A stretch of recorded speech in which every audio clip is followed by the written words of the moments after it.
بڑی عجیب کہانیاں لکھی ہیں. فرماتے ہیں کہ سلطان محمود ایک نیک بادشاہ تھا. اس کے پاس ایک دیہاتی نوجوان آ گیا. اس کا تعلق دیہات سے تھا. تعلیم بھی نہیں تھی, کچھ ایسی تربیت بھی نہیں تھی, مگر بادشاہ کے دربار میں آ کے جب خدمت پہ لگا تو اس نے اتنی اچھی خدمت کرنی شروع کی کہ تھوڑے دنوں میں بادشاہ کی آنکھوں میں بڑا درجہ پا گیا. بادشاہ نے اپنے مقرب بندوں میں شامل کر لیا. اب جو پہلے سے مقربین تھے نا, وہ بہت جیلس ہوتے تھے. ہم بڑے خاندانوں والے اور بڑی عقل سمجھ والے, تعلیم والے, ہم بادشاہ کے مشیر تھے. یہ کل کا نوجوان پتہ نہیں کہاں سے آ گیا دیہات سے اٹھ کے کہ بادشاہ کی اس کے اوپر بڑی خاص نظر پڑتی ہے.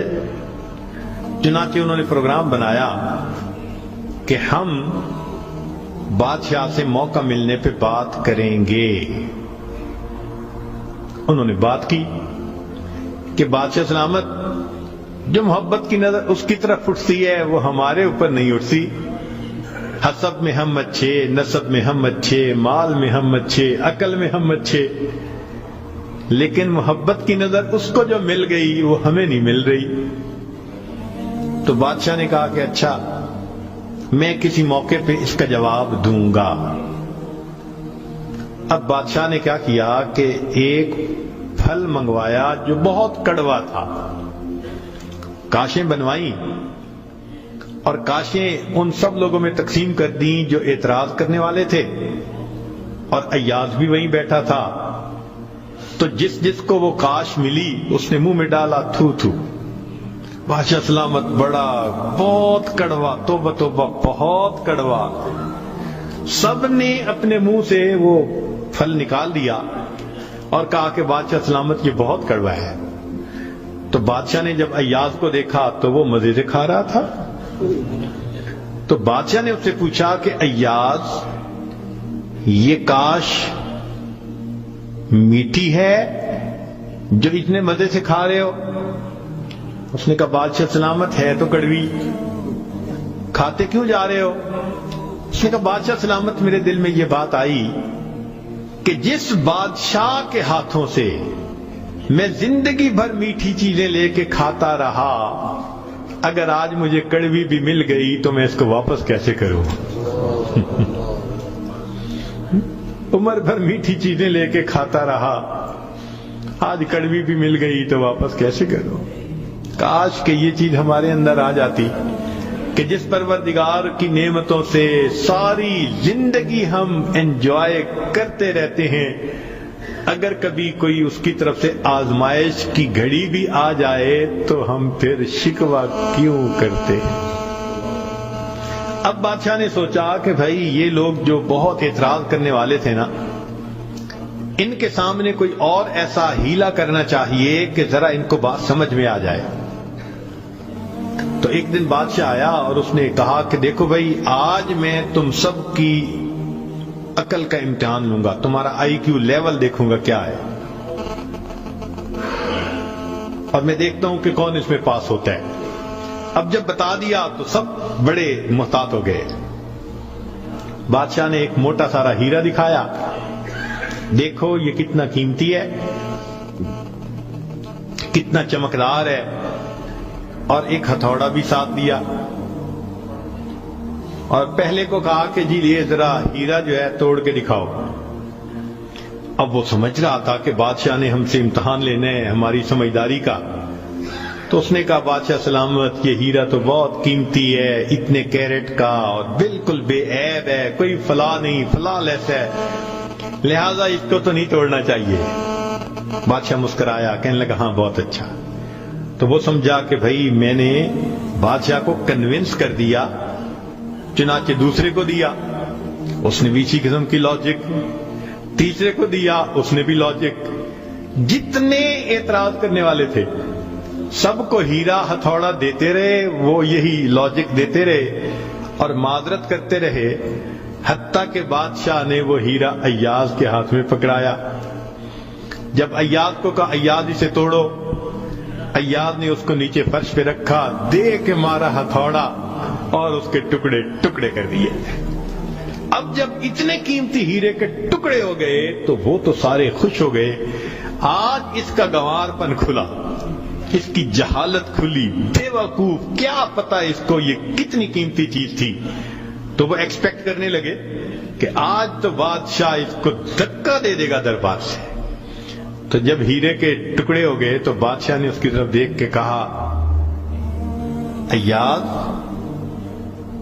تو نے ہیرے کے ٹکڑے کر دیے، اتنے قیمتی ہیرے کے؟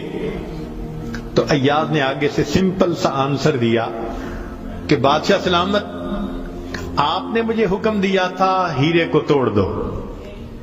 اب میرے سامنے دو آپشن تھی، یا تو اتنے قیمتی ہیرے کو توڑ دیتا، یا پھر میں انکار کرتا تو آپ کے حکم کو توڑ دیتا۔ میری نظر میں آپ کا حکم ایسے سینکڑوں ہیروں سے زیادہ قیمتی تھا، لہذا اس کو کم قیمت سمجھتے ہوئے میں نے آپ کے حکم کو نہیں توڑا، میں نے ہیرے کو توڑ دیا۔ تو بھئی جتنا ایاز کے دل میں بادشاہ کے حکم کا احترام تھا، کاش ہم بندوں کے دل میں پروردگار کے حکم کا ایسا احترام آ جاتا۔ ہم خواہشوں کو توڑ دیں، تمناؤں کو توڑ دیں، اپنی امیدوں کو توڑ دیں، ہم کبھی بھی حکم خدا کو نہ توڑیں۔ تیسرا واقعہ لکھا کہ ایک دن ایک معترض جو تھا وہ آیا اور اس نے کہا کہ بادشاہ سلامت، یہ جو آپ کا زیادہ ہے نا چہیتا ایاز، ہمیں لگتا ہے کہ یہ خزانے سے چیزیں چراتا ہے، ہمیں تو شک ہے۔ بادشاہ نے پوچھا کیسے ہے؟ اس نے کہا جی ایک جگہ کلوزٹ بنائی ہوئی ہے اس نے، اور یہ صبح و شام اس کلوزٹ کا دروازہ کھولتا ہے اور دیکھتا رہتا ہے اور تالا لگا کے چابی اپنے پاس رکھتا ہے، چابی کسی کے ہاتھ میں نہیں دیتا۔ تو بادشاہ سلامت، ہمیں تو پکا شک ہے کہ آپ کے خزانے سے اس نے قیمتی چیزیں چرا کے رکھی ہیں اور یہ صبح و شام دیکھتا ہے ان کو۔ بادشاہ نے اسی وقت ایاز کو بلوا لیا، لوگوں کے سامنے پوچھا، ایاز تمہاری کوئی کلوزٹ ہے ایسی؟ جی۔ تالا لگا کے رکھتے ہو؟ جی۔ صبح شام کھول کے دیکھتے بھی ہو؟ جی۔ لاؤ چابی اس کی۔ ایاز نے چابی نکال کے دے دی۔ بادشاہ نے ایک آدمی کو بھیجا کہ جاؤ اور کلوزٹ میں جو کچھ پڑا ہے سب اٹھا کے یہ کہ لے کے آؤ۔ اب جب وہ گیا تو ایاز تو مطمئن کھڑا رہا، مگر معترضین بڑے خوش ہوئے، آج پکڑا گیا، آج سمجھ لگے گی بادشاہ کو یہ کیسا بددیانت انسان۔ تھوڑی دیر گزری تو جو گیا تھا وہ تالا کھول کے کیا دیکھتا ہے کہ اس میں ایک پرانا سا لباس ہے اور ایک پرانا سا جوتا رکھا ہوا اور کچھ بھی نہیں۔ بڑا حیران ہوا، اس کو یہ صبح بھی دیکھتا ہے شام بھی دیکھتا ہے۔ وہ اس کو لے کے بادشاہ کے پاس آیا۔ بادشاہ سلامت، کلوزٹ میں یہ دو چیزیں تھیں۔ بادشاہ نے کہا ایاز بس یہی کچھ تھا؟ جی یہی تھا۔ ایاز یہ تو اتنی قیمتی نہیں کہ تم ان کو تالے میں رکھو اور صبح شام اس کو جا جا کے دیکھو۔ ایاز نے کہا کہ بادشاہ سلامت میرے لیے قیمتی ہے۔ پوچھا کیوں؟ کہ بادشاہ سلامت، جب میں پہلی مرتبہ آپ کی خدمت میں حاضر ہوا تھا، میں دیہاتی سا لڑکا تھا، یہ تہبند باندھی تھی، یہ کرتا پہنا تھا، یہ جوتا پہنا ہوا تھا، میں نے اس کو اپنے لیے پریزرو کر کے رکھ لیا۔ اب روز صبح اور شام میں دروازہ کھولتا ہوں، اپنے نفس کو مخاطب کر کے کہتا ہوں ایاز بادشاہ کے احسانات کو مت بھولنا، تمہیں جو اس نے رتبہ دیا تمہاری اوقات تو یہ تھی، تمہاری اوقات یہ تھی۔ میں صبح بھی اپنے آپ کو یاد دلاتا ہوں میں شام بھی اپنے آپ کو یاد دلاتا ہوں۔ مولانا لکھتے ہیں کاش کہ یہ صفت اللہ ہمیں بھی عطا فرماتا، ہم بھی اپنے ابتدا کو دیکھتے، کیا حال تھا، کیا ہماری اوقات تھی، اور آج اللہ نے اپنی رحمتوں سے، نعمتوں سے، برکتوں سے کس طرح ہمیں مالا مال کر دیا۔ ہم بھی اپنی بنیاد کو یاد رکھتے ہیں۔ تو اگر ایک دنیا کا غلام اپنے مالک کے حکم کو اتنا قیمتی سمجھتا ہے تو ہم تو اللہ کے ویسے ہی بندے ہیں، غلام سے بھی ایک درجہ نیچے۔ ہم تو اللہ کی ملک ہیں، مخلوق ہیں اس کی۔ لہذا ہمیں چاہیے کہ اللہ رب العزت کے حکم کی عظمت کو سامنے رکھیں، ہمیشہ خیال رکھیں کہ حکم خدا کبھی بھی ٹوٹنے نہ پائے۔